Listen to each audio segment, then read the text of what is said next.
तो आज चलते हैं जातियों की तरफ। यानी जातियां क्या है? तो जातियां या जाति एक ऐसी व्यवस्था है, जातियां या जाति एक ऐसी व्यवस्था है जो मनुष्य को मनुष्य ना होकर जानवर होने का एहसास दिलाती है कि यस, आप मनुष्य नहीं हैं, अब जानवर है। क्योंकि मनुष्य स्वतंत्र रूप से पैदा होता है, उसके पास विवेक होता है, उसके पास बुद्धि होती है, उसके पास दिमाग होता है, और बावजूद इसके वो जानवरों की तरह व्यवहार करता है। कि हमारे बीच में जातियां होनी चाहिए या नहीं होनी चाहिए, ये मनुष्य की सोच पर डिपेंड करता है। तो मनुष्य को जानवर बनाने के लिए, उसको विभक्त करने के लिए, उसके जीवन को टुकड़ों में बांटने के लिए, मनुष्य के जीवन पर या मनुष्यों पर डिवाइड एंड रूल करने के लिए उसके दिमाग में इस तरह से जहर घोल दिया गया है कि मानव की जिंदगी को किस तरह से गुलामी की ओर या किस तरह से गुलाम बना के रखना है, उसके लिए ये जातियां बनाई गई। तो वास्तव में चलते हैं कि जाति का मतलब क्या है। तो जाति का मतलब है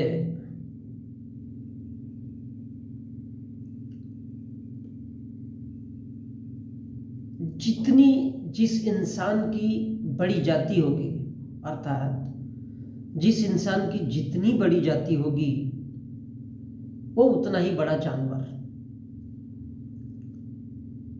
क्योंकि जातियां मनुष्य के लिए नहीं होनी चाहिए, लेकिन फिर भी हमारे बीच में जातियां है, हमारे देश में जातियां है।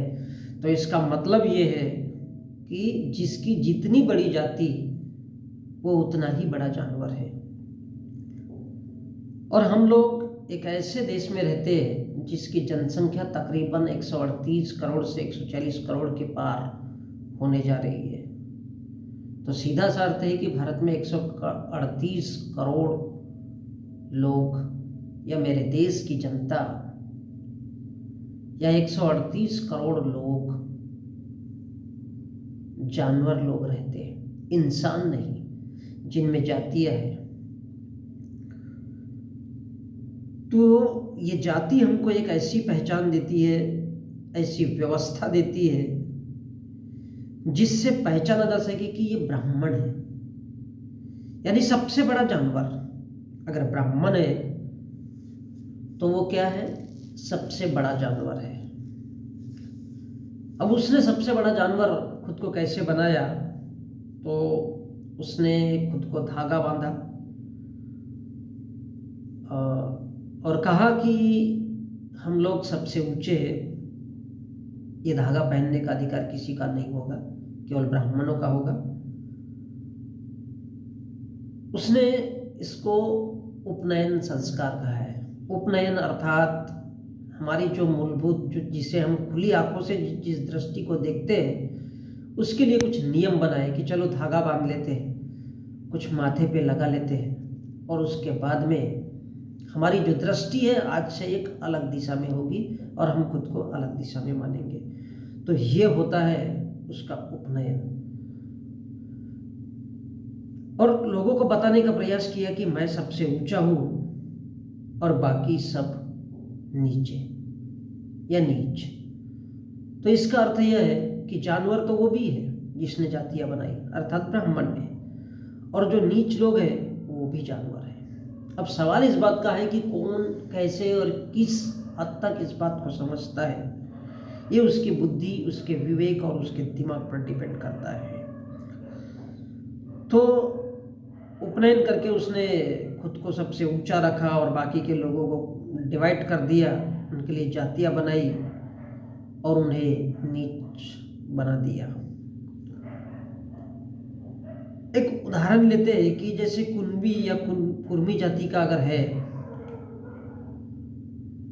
तो बड़ी आसानी से पहचाना जा सके कि ये कुर्मी जाति का जानवर है, ये तेली जाति का जानवर है, ये माली जाति का जानवर है, ये भंगी जाति का जानवर है। तो इस प्रकार से उसने कैटेगरी बनाई और उस आधार पर उनको डिवाइड किया। कुणबी या कुर्मी जाति का अगर जानवर है तो ये मेहनत करेगा, अनाज उगाएगा और ब्राह्मण उसका सेवन भी करेगा, क्योंकि सबसे ऊंचा है, भगवान है, वो खुद को भगवान बताया है ब्राह्मण ने। तो जो मेहनत करके अनाज उगाएगा वो भारत का ब्राह्मण उसे प्रत्यक्ष रूप से ग्रहण नहीं करेगा। तो यहाँ पर सीधी सी बात है कि कुर्मी या कुणबी इस प्रकार से भारत के ओबीसी यानी अदर बैकवर्ड क्लास में जितने भी जातियाँ आती है वो सभी जातियाँ, और इसके साथ साथ अनुसूचित जातियाँ, इसके साथ साथ अनुसूचित जातियाँ। तो सवाल यहाँ पर उठ खड़ा होता है कि अगर किसी कुर्मी पर, अब देखिए कि किस तरह से लोगों की सोच इन जातियों को लेकर के होती है, किस तरह से कुत्ते बिल्ली जिस प्रकार से जानवर होते हैं, शेर और प्राणियों में मछली इत्यादि जैसे। तो अगर किसी कुर्मी पर अत्याचार होगा तो धोबी क्या सोचेगा कि ये अत्याचार केवल कुर्मी पर हो रहा है, कुर्मी फैमिली के साथ हो रहा है, हमारे साथ नहीं, यह अत्याचार हमारे साथ नहीं हो रहा है, और वो इस मैटर से खुद को दूर कर लेगा, यह हमारे साथ नहीं हुआ है।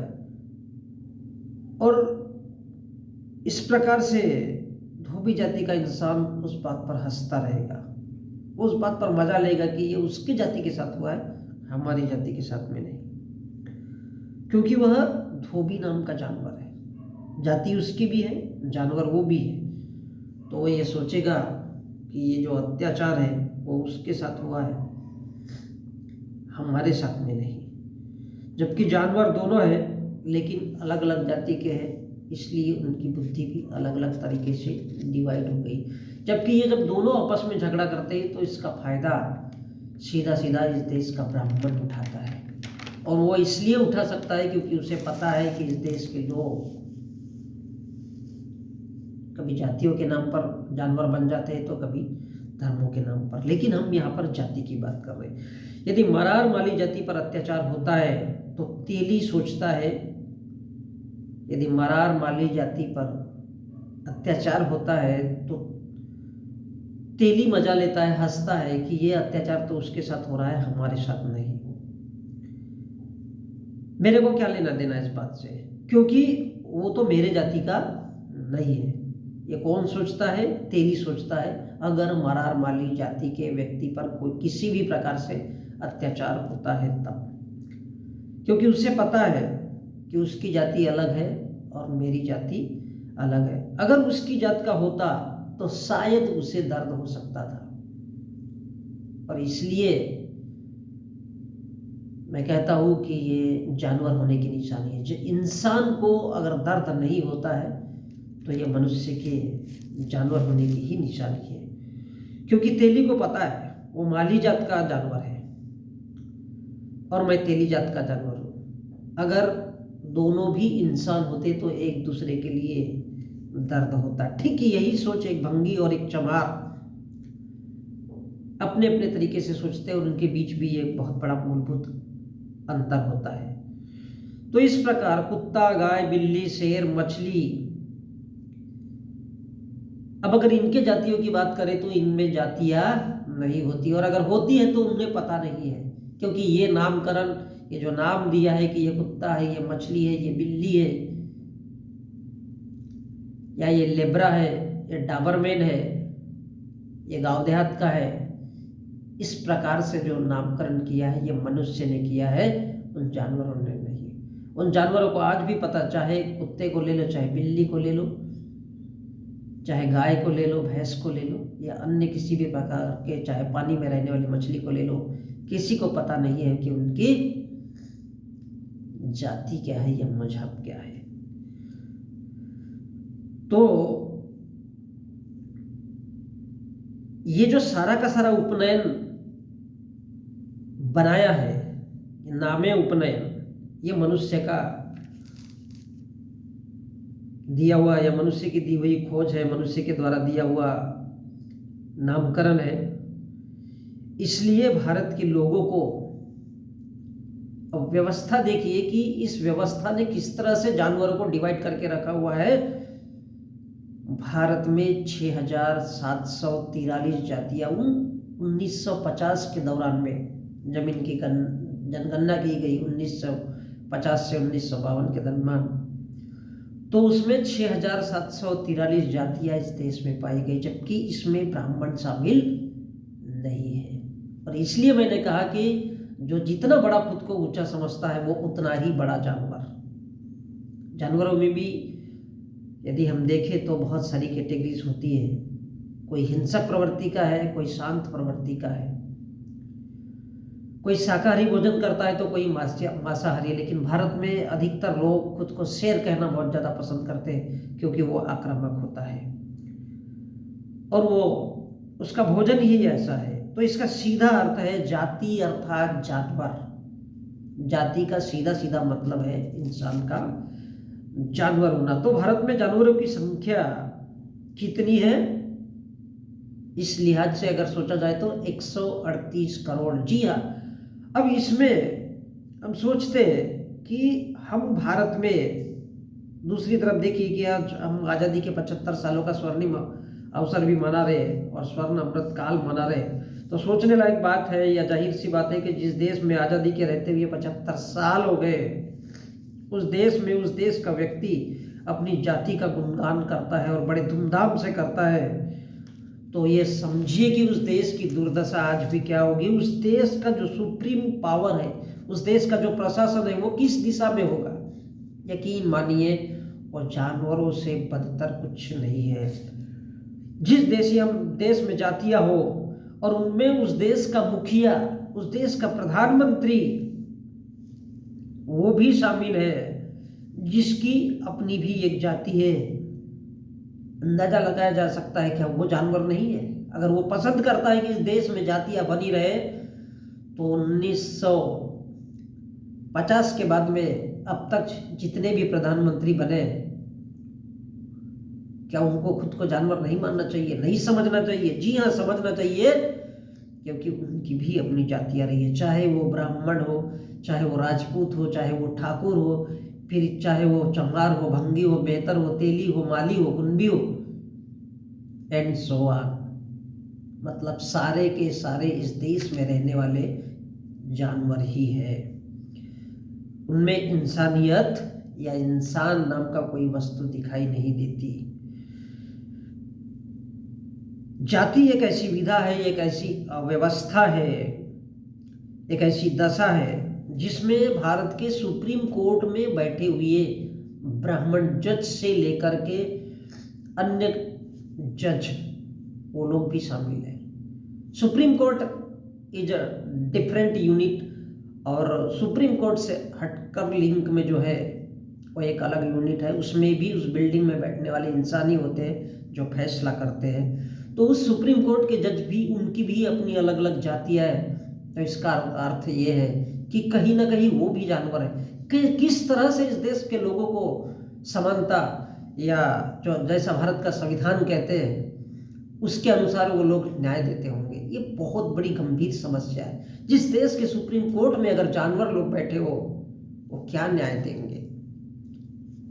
क्योंकि कहीं ना कहीं तो जातियाँ उनकी भी है। और मैं बार बार दोहराना चाहता हूँ कि जाति का अर्थ है जानवर होना। अब इस देश का सुप्रीम कोर्ट मानिए, हाई कोर्ट मानिए, प्रशासन मानिए, इस देश के आईपीएस अफसर और उनसे नीचे आने वाले तमाम ऑफिसर्स और उनमें काम करने वाले लोग, इस देश के टीचर, शिक्षक, प्रोफेसर, लेक्चरर, वकील, ये सारी की सारी जो टीम है, जनता से लेकर के हर किसी की कहीं ना कहीं कोई ना कोई जाति है। तो क्या ये इस देश का, इंक्लूडिंग इस देश का प्रधानमंत्री, इस देश का राष्ट्रपति, उसकी भी अपनी एक जाति है, तो सीधा सीधा इसलिए मैं कहता हूँ कि इस देश में 138 करोड़ जानवर रहते हैं। अर्थात इस देश में जो पिछले 75 सालों से देख रहे हैं वो भारत का संविधान नहीं है। इसमें क्या काम कर रहा है? जानवरों द्वारा जानवरों के लिए किया गया शासन अर्थात भोगतंत्र काम कर रहा है। तो सोचिए हम किस दशा में है, हम किस दिशा में है। और जब हम आजादी का स्वर्ण अमृत महोत्सव मना रहे हैं तो हम किस दिशा की ओर है। और इसलिए मैं कहता हूं कि 138 करोड़ भारत में जानवर रहते हैं, इंसान नहीं। क्योंकि मनुष्यों में जातियों का होना ये जानवरों की निशानी है। और इसलिए उन लोगों को बार बार इस देश की सत्ता, इस देश के विधायक, इस देश के सांसद उनको बार बार इस बात का एहसास दिलाते हैं, कभी जातियों के नाम पर तो कभी धर्म के नाम पर। और इंसान का जाति और धर्म के नाम पर लड़ना या लड़ाना या इस प्रकार की किसी भी प्रकार की राजनीति करना, यकीन मानिए ये जानवरगिरी के अलावा कुछ नहीं है। और इसलिए उनको यकीन दिलाया जाता है कि ये चमार जात का जानवर है, ताकि उन्हें हमेशा एहसास हो कि ये चमार जात का जानवर है, ये कुर्मी जात का जानवर है, ये ब्राह्मण जाति का जानवर है, ये लोहार जाति का जानवर है, ये तेली जात का जानवर है, आदि आदि आदि।